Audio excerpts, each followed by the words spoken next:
Achtung, Achtung. Hier ist die Sendestelle Berlin. Im Voxhaus. Meine Damen und Herren, auf der Suche nach Hildegard Zeppelin. Welcome to Achtung History, Series 2, The Watcher. Produced by the Berlin Tour Guide and presented by Simon J. James. Subscribe to the Achtung History podcast on all major podcasting platforms and follow Achtung History on Instagram, Facebook, and Twitter at Achtung History. Or visit theberlintourguide.com/Achtung History for updates.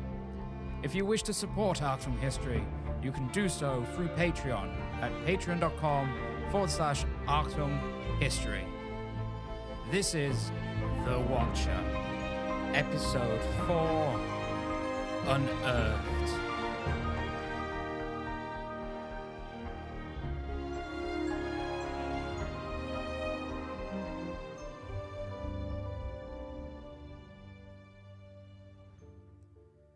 The day was dragging on, but so it often did with investigations, especially the ones where there was little to no evidence to act upon. The first thing for the Criminal Commissar Quoss and Criminal Secretary Rosser had to do was to establish as best they could the movements of Hildegard Zeppelin, the 11-year-old girl who had disappeared from in front of her parents' home at Westendallee, 89, the day after her 11th birthday, on the 12th of August in the year 1929. After which the greater task was to establish the whereabouts of the over 100 workers of the Gilbau, while investigating and interviewing all those who were reporting sightings that vaguely matched the description of the young girl Hilda. On the Wednesday, Quoss and Rosser, along with all the available officers they were allowed to command, searched the area and had searched a bedroom at number 89. Once the search of the bedroom was complete, Quoss had ordered the officers to continue an examination of the area with help of the local residents. His job now was one that most would not wish on anyone. He had to sit with the worried parents, who, riddled with stress and anxiety, had to recount to him the last hours and minutes that they had had with their daughter before she mysteriously disappeared. Quoss sat with Herr and Frau Zeppelin at the table in the family's kitchen. The Zeppelins, obviously tired and their minds exhausted from the search and playing over the thousands of scenarios as to what could have happened to their daughter. From the kitchen table, where Quoss sat with the Zeppelins, he could see through the window into the garden where his officers were now searching, where just 2 days prior, Hilda had been seen and scolded by her mother after being caught climbing the wall trellis. The possibility, due to the so far lack of evidence to a violent crime having been committed, brought Criminal Commissar Quoss to ask Herr Zeppelin to describe his child. "She's in line with her age in intelligence," Herr Zeppelin said, and Quoss scribbled down on his paper, "good average intelligence." "Would she go off with a stranger?" Quoss asked. "She's trusting, and she has an open heart," Herr Zeppelin replied. "If a stranger were to ask her to go with them, would she?" "I couldn't rightly say," Herr Zeppelin continued. "I couldn't say it would be impossible." "Could she have run away? Was there any unhappiness at her birthday? Any disappointment with her presents, perhaps?" Herr Zeppelin shook his head. "Is there anyone she could have left with, a familiar face?" Again, a shake of the head. "Frau Zeppelin, I know this may be hard to hear, but I need you to answer. Is there any possibility Hilda may have committed suicide?" No, not at all," Frau Zeppelin answered, and Quoss noted. "Could she have run away due to any disagreements in the home or at school?" "Also no. We have created a happy home which we have filled with love. There is no reason for her to have run away." Are you a religious home?" Quoss inquired. "Hilda was more religious than ourselves," Frau Zeppelin answered the Commissar's question. "She liked to attend service often." "Herr Kommissar," Herr Zeppelin looked earnestly at Commissar Quoss, with a look that left an impression of desperation on the Commissar. "I just want my daughter back." After the day's searches had come to an end with little to show, if anything but the scribbled notes in the commissar's notebook, Criminal Commissar Quoss returned to his office, where he sat in front of his police-issued typewriter and began transcribing his shorthand notes, the first of his investigation, and such was the impression that Herr Zeppenich had left upon him. The first letters painted upon the metal keys of the police-issued typewriter came to spell out, "He misses his daughter," and were the first words of the typed investigation. The next morning the skies were overcast, one of Berlin's grey days, when the sky feels heavy and weighs down on those below it. However, despite the heavy air and chill that was carried by the early morning wind, there was a strange feeling to the city. People walked in a funny manner. As they moved forwards, they kept casting glances over their shoulders and moved their heads to the sky, searching desperately amongst the grey for something that remained unseen. Even drivers in their automobiles leaned forwards over the steering wheels, trying to look up when the opportunities between signals, crossings, and the endless stream of one or two carriage trams presented themselves. For Inspector George Rosser, who in reporting to Quoss had to travel from Pankow, one of the city of Berlin's recently acquired areas, like Charlottenburg, of the Greater Berlin Act of 1920, through the streets of the city by car or by use of the Dog's Head S-Bahn, the nickname given by the Berliners since the plan of the S-Bahn was first released many decades prior for the joining of once small villages that had been swallowed by the advancing city, had taken on the shape of said animal's head, not of a circular or oval ring, like the official name might suggest. The city buzzed with anticipation. People stood staring, together. They spoke not in whispers, but in voices that were easy for the passing ear to hear. Something great was coming. At 9:30 in the morning, the city almost came to a stop. 4.5 million people laying down tools and schoolbooks. The drivers of automobile, private and public, pulling over to the side to leave their cars and lean on the bonnets. The playgrounds that should have been quiet with the children in lessons filled with child and teacher alike, and all began to slowly adopt the familiar position of the raising of a hand to the forehead to block the diffused light of the sun that was trapped in the high grey cloud.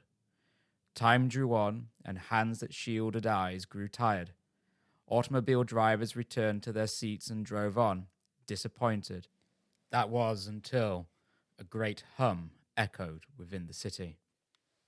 The sound that echoed across Berlin spread wide, a blanket of noise that enveloped the entire city at once, and quickly those who had wavered from their gazes before came to hurried halts.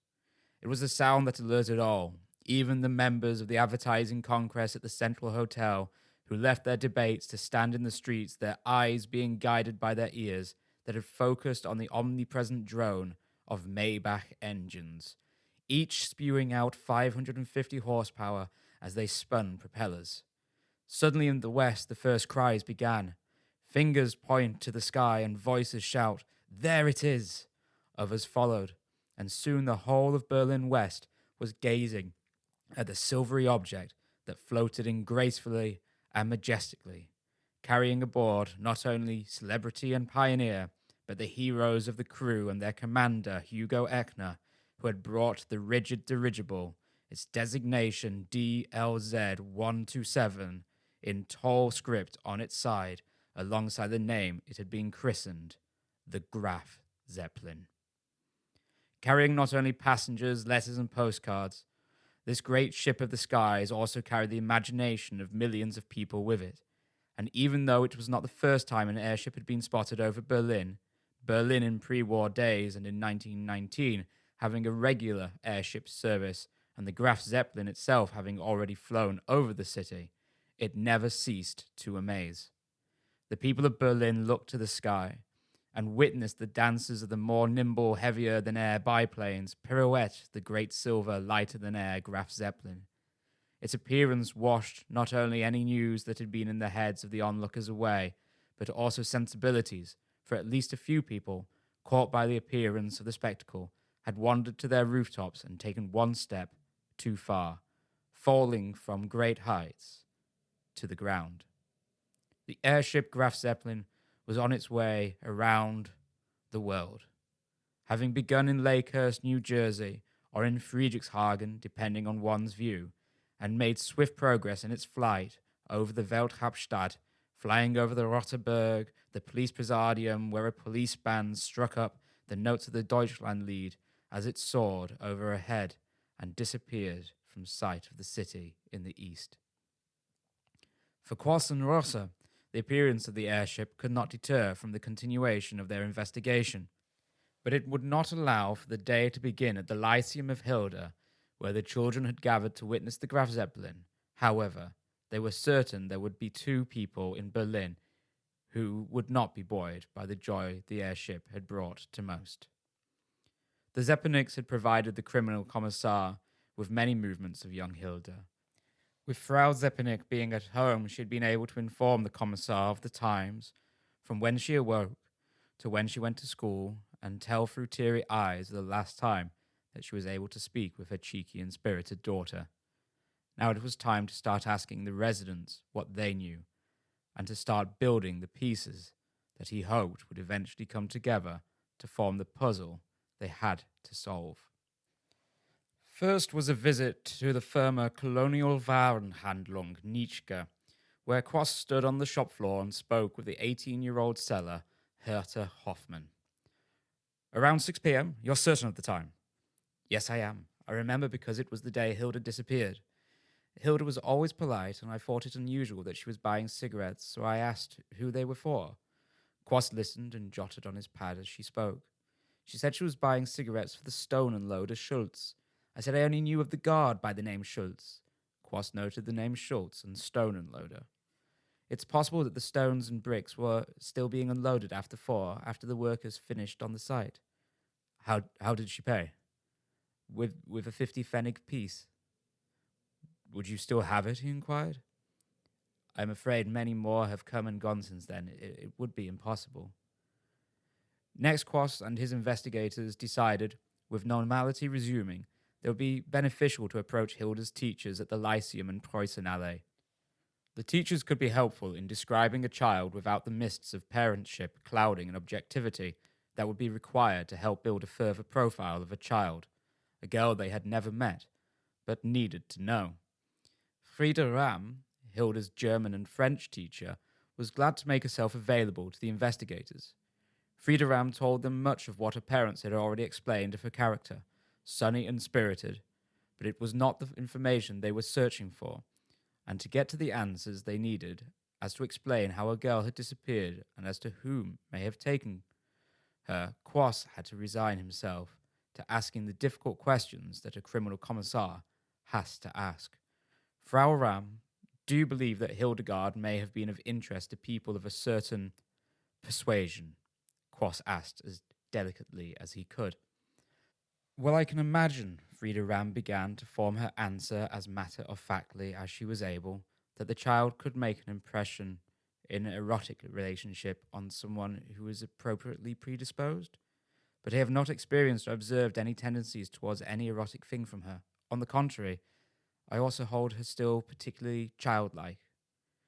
And do you have any theories on her disappearance? Quoss pressed on with his questioning. If asked for a reason for her disappearance, I can only imagine that some direct foolish curiosity, a purely childish phenomenon, could be a motive. I know of nothing from this school that could have promoted a cause to voluntarily flee her parents' house. Thank you, Frau Ramm. I'll have a secretary type out your statement for you to review and sign, Quoss ended the interview with. Quoss and Rosser left the building on the Lyceum. At the same time as many of the children were leaving, a large portion of which were milling around and in childish curiosity approached the officers of the Sonderkommission Zeppenik. They were not dressed like the regular Schuppo in uniform, but rather in cloth suits spun of wool. White shirts and ties tied close to the necks, they really could have been in any profession, but children have keen eyes. They, of course, were well aware of the disappearance of their school Kameraden Hilda, and had recognized those who were not of the area, who had now wandered the streets asking questions of the residents, and upon seeing them leaving the school, they had rushed over.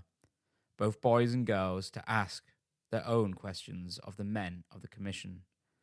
One responded to the questions whilst the others looked on. Whilst it was important to speak to children, the Lyceum had a wide catchment area, and they needed to focus their attention on those of the immediate vicinity of Hilda's home, and so sought to reassure the children gathered. As they spoke, an opportunist photographer for one of the Berlin newspapers approached, and with a flash captured the officers in conversation with the children. The foreman was very helpful in pointing Quass and his investigators to the man they wished to speak to. He had already heard rumours of the guard Schultz, but it was the purchaser of the cigarettes they wished to speak to.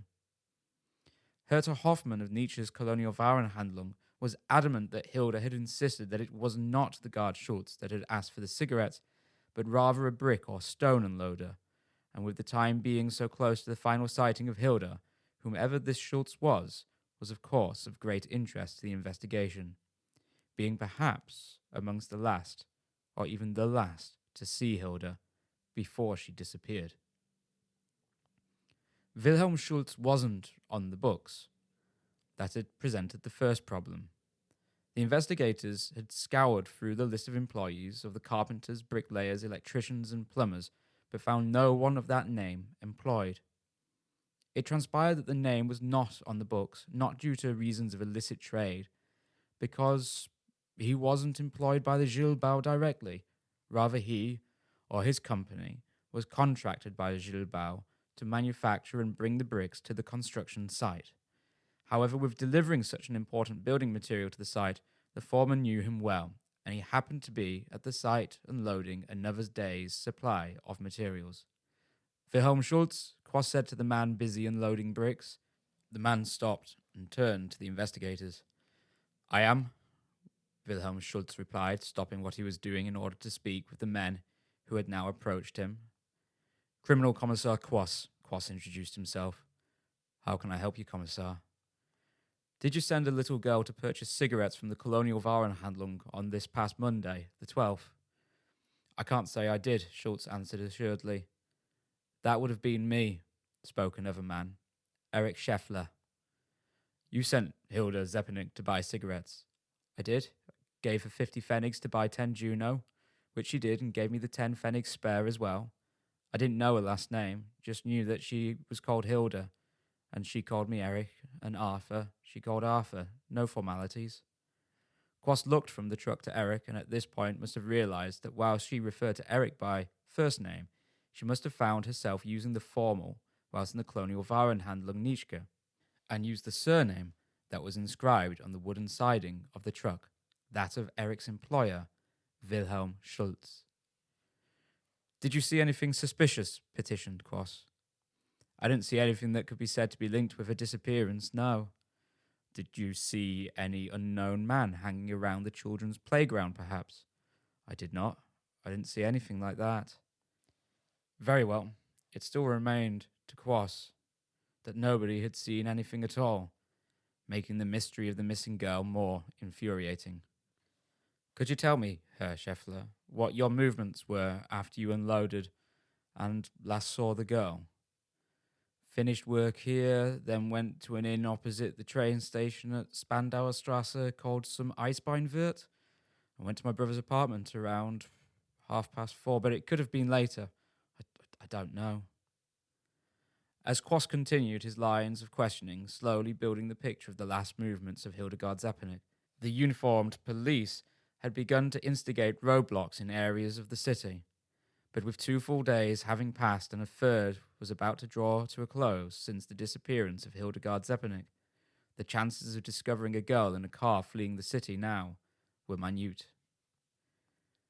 The city was also scared, with the increase in space being given by the newspapers and fingers were beginning to point.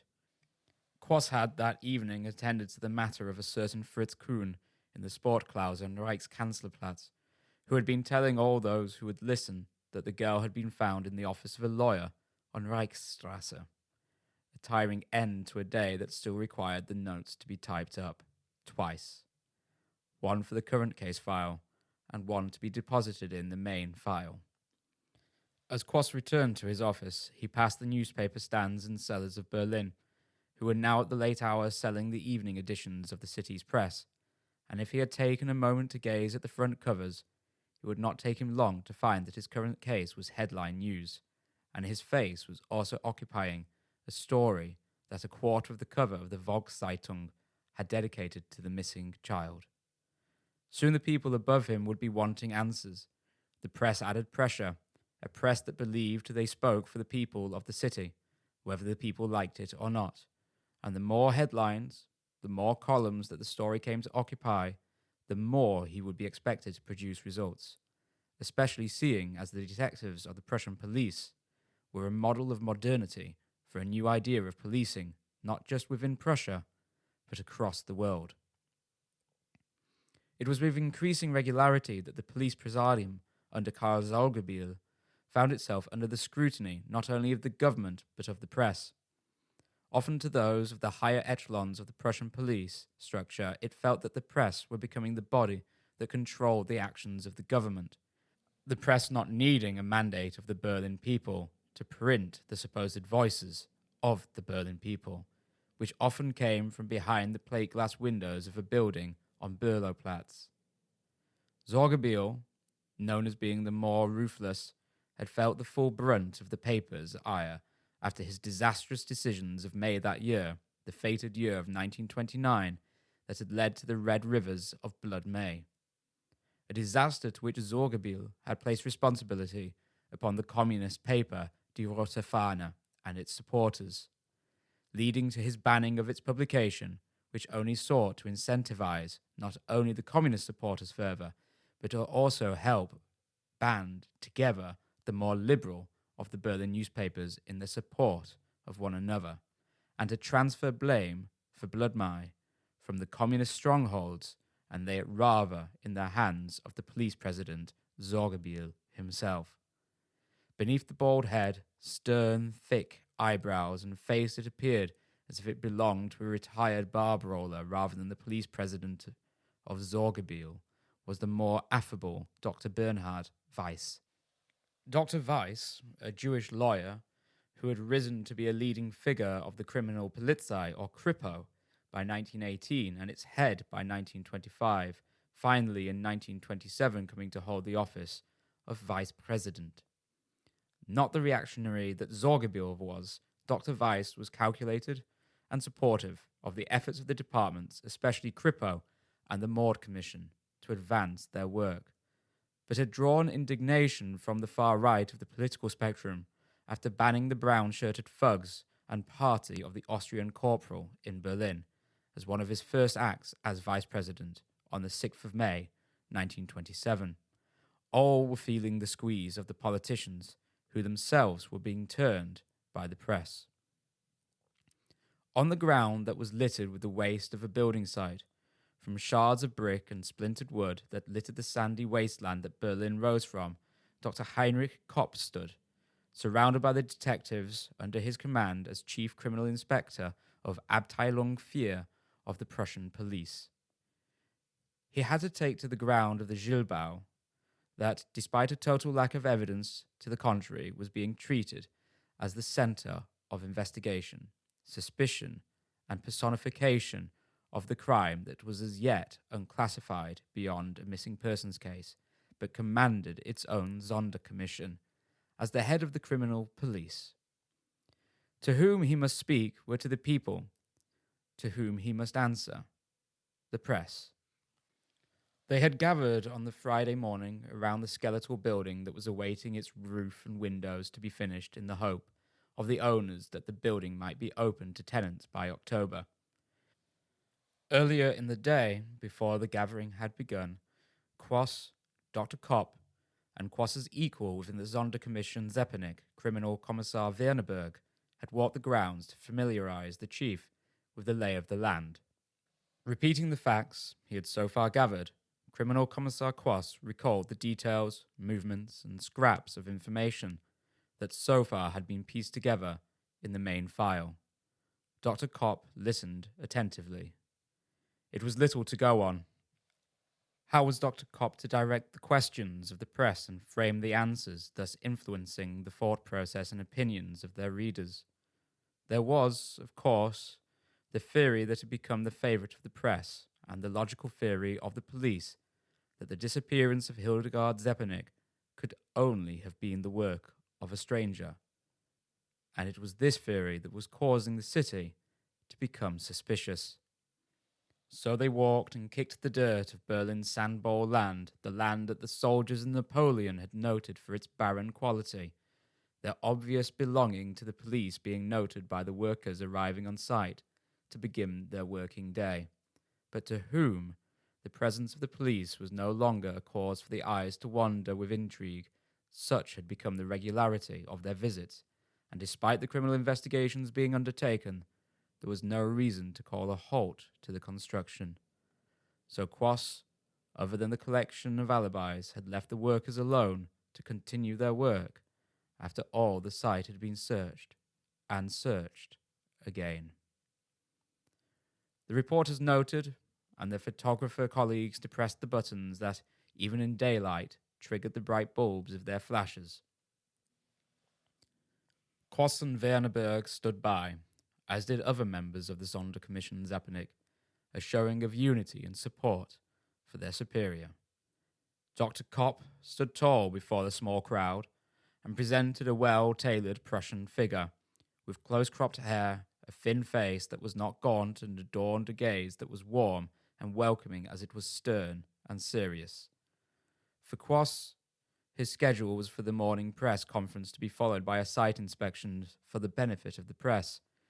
It was to be a means of showing the city that the police were hard at work and not to worry, for the criminal who was responsible for the disappearance of the young girl was to be soon brought to hand by the use of all the latest techniques that the police had at their disposal. Rudolf Barnemann arrived at 10 a.m. to work on the Gilbau. From his home that looked out onto the pitch stands of Die Plumpe, the beloved home of Berlin's Hertha Berlin football club near the Gesundbrunnen station. Avoiding the commotion that was gathering at the Sachsenplatz entrance to the Gilbau construction site, he meandered to the Schaumburg Allee entrance, walked through the gates that were wide open, and took a quick note of the 3 members of the Prussian police that were poking at the ground, 2 of which were busy talking, the 3rd merely listening, but thought nothing more of it. He, like the rest, was used to their presence. With work continuing at a hurried pace, he had been told by one of the foremen, August Steuer, that his job that day was to help with the roofing, especially with the drawing of materials from their dry basement storage to the roof in order for the weatherproofing of the building to be completed before Berlin's stormy autumn, when the winds blew the bough of the trees strong enough to fracture. Thunder and lightning would rumble and crack overhead, and wind drove heavy rain through seals of shut windows, arrived. Through the doors that had been secured tight when the building site was quiet, and into the lower reaches of the building and past the bases of the shafts that one day would carry the lucky renters of this luxurious living complex to the higher reaches. It was a labyrinth below. Light that should penetrate the lower reaches through the thin double-windowed gaps could not, for the boards of the security fence reached higher, casting the fenstra within its shadow, making the journey through the meandering subterranean corridor to all but those who knew it well. Most of the recesses that would form the basements of the future residents contained the materials of the first fix, the copper pipes for plumbing, the rain gutters awaiting the roof to be fitted. Rolls of cables and insulation rested upon the concrete floor. However, the furthest reaches contained the boards for the roof. The roofing boards had filled up most of the spaces, but as the massive construction advanced with the roofing, the rooms had emptied and progressively had their floors covered with a layer of concrete, which, once dry, had again been used to store building materials. Now, with the work being so advanced, it was only within the deepest reaches that the recesses still held the roofing boards. Rudolf Barnemann continued on until at last he crossed into the sandy and earthen floor, where the boards were piled neatly in the corner. Yet as he entered, he paused. It struck him that laying on the floor there were several bricks, all located close together and forming a circle. Rudolf wandered closer. He stared at it, seeing that it was strange and out of place, There was no reason for stones normally stored in neat stacks to be left, even if a stack had been depleted in such a way. So strange did he think that it was, that he decided to bring a friend and colleague to investigate it further with him. Dr. Kopp called the meeting of the press adjourned. Quoss and himself had decided that it served little to no purpose to allow the press to tour the construction site, and in doing so might just draw the anger of Ernst Gilles, the construction and site owner, in allowing people to traipse where his workers were busying themselves with a schedule in mind. Dr. Kopp milled around with the investigators for a short time, before leaving, as did Quoss, Werneberg, and Rosser, and the other investigators. There was little point in spending time where they had already searched and questioned everyone they believed of relevance. So they departed. Rudolf Bannerman emerged into the light once again. The day was growing hot under clear blue skies, and was certainly a contrast to the basements that might as well have been in the pits of Tartarus.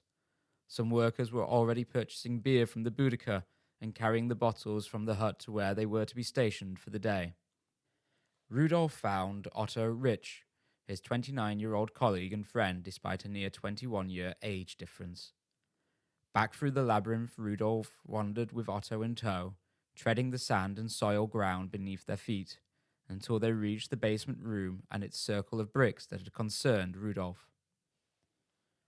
"What do you reckon it is?" Rudolf asked of Otto, Otto taking a moment to ponder the curious case of the circle of bricks. "It's wide, isn't it?" Rudolf continued, as his younger colleague stared on at the ground. 1 3/4 of a meter, I reckon." It is somewhat odd," Otto concurred. "I haven't seen anything like it in the other rooms. Why you suppose someone gone and done it here?" Otto and Rudolf bent down at the edge of the circle of bricks and stared at the ground at its center. "The ground," Otto began.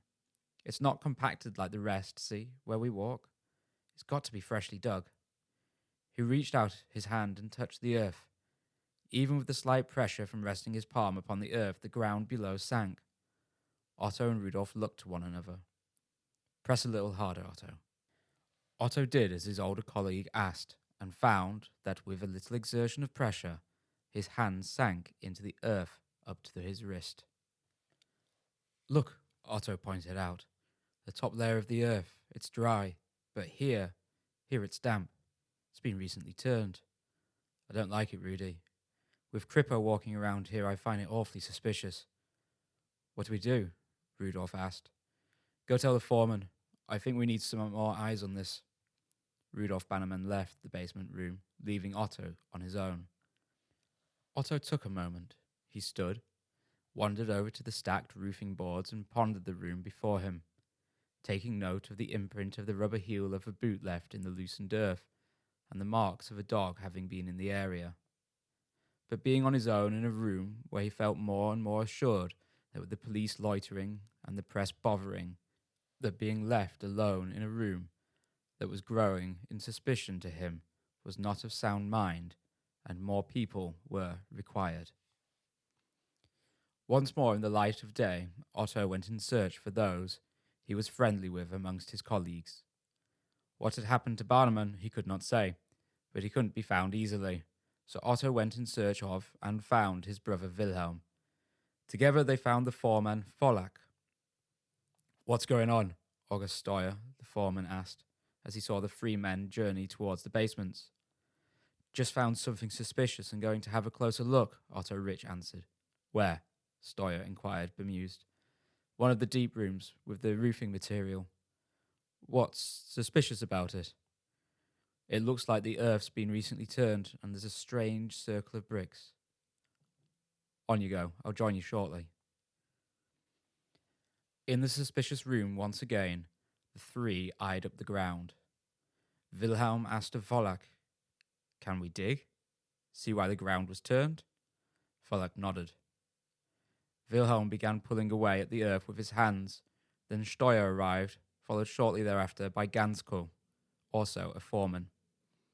Steuer had with him in his hand a shovel, and with a quick glance to where Wilhelm was busying himself with drawing back the soft earth with hand and arm, He then turned to look at the earth beneath his own feet.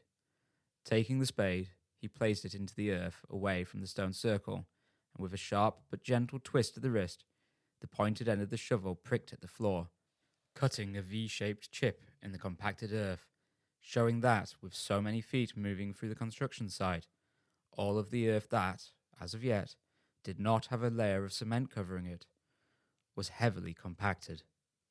Within the room, they all looked between what a spade could do to the floor and what Wilhelm Rich was able to do with his arms. They decided to dig on, but with 5 in the basement, the space was a little crowded, so Otto Rich returned to work, leaving the 4 men to dig. He had not long returned to his work when he suddenly looked up to see the face of his brother approaching him with great speed. Otto noticed that the blood had drained from his face.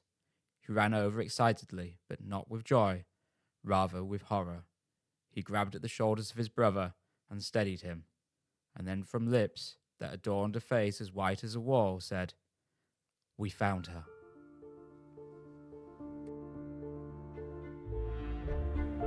Achtung, Achtung. Hier ist die Sendestelle Berlin. Im Voxhaus. Meine Damen und Herren, auf der Suche nach Hildegard Seppening. This has been Achtung History's The Watcher, produced by the Berlin Tour Guide and presented by Simon J. James. Follow Achtung History on Facebook, Twitter and Instagram at Achtung History. Visit the website at theberlintourguide.com/Achtung History and support Achtung History on Patreon at patreon.com/Achtung History.